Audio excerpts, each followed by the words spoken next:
They're the 200,000-ton behemoths of the sea, hauling gas, goods, and people in and out of Tampa Bay. $30 million worth every year. But their captains aren't the ones steering them under the skyway. Mile will board you at 10 knots. A few miles off Egmont Key, one of Tampa Bay's harbor pilots hops on, literally while on the move, climbing aboard to guide them in. Harbor pilots spend years studying Tampa Bay's waters and need to be at every ship captain's side, calling out every command.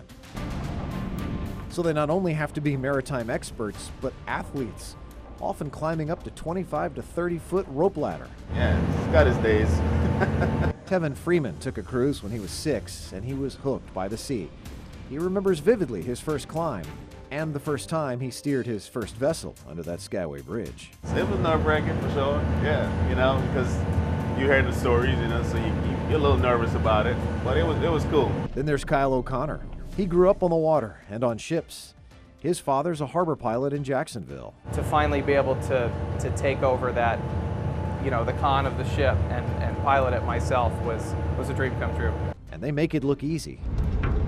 But a split-second slip or loss of grip on a transfer can be deadly.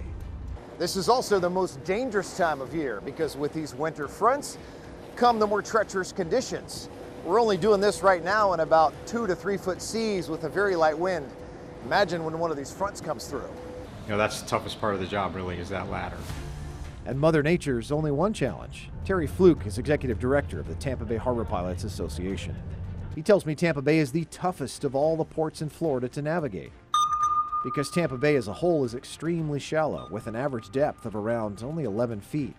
And the channels that lead into Port Manatee, St. Pete, and Port of Tampa are well marked, but extremely narrow.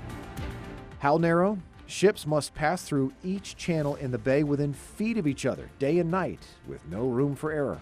The bottom line is we have to be 100% right 100% of the time.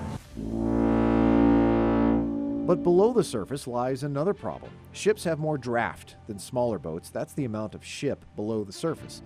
The big ones can have drafts up to 25 to 30 feet, which means with a 38 to 40 foot deep channel, there are times some ships have just 3 feet of clearance to the bottom of the bay. And our pilots watch tides. We do movements based on tides. If there's not enough water to maintain that clearance, then it's a no-go situation. Yeah, that's correct. We're going to turn it around and go port side. And it's just as delicate a tap dance in the port when they've got to move ships to make room for others. We have to turn the ship around twice, also in small areas, so we're really just worried about space. Also coordinating with tugboats, pushing and pulling. Or a dead slow ahead. Dead slow ahead. The toughest three-point turn you may ever see. This ship is a little over 600 feet long, but the channel itself is only 500 feet wide. A short time later, the all clear is given. And both tugs can run along. Just another day in the life at the top of Tampa Bay's supply line. Every ship is different, every crew interaction is different, and it's very rewarding. It becomes part of your DNA, so any chance you have to get out on the water, work on the water, it's a pretty good life. In their office with a view, that never gets old.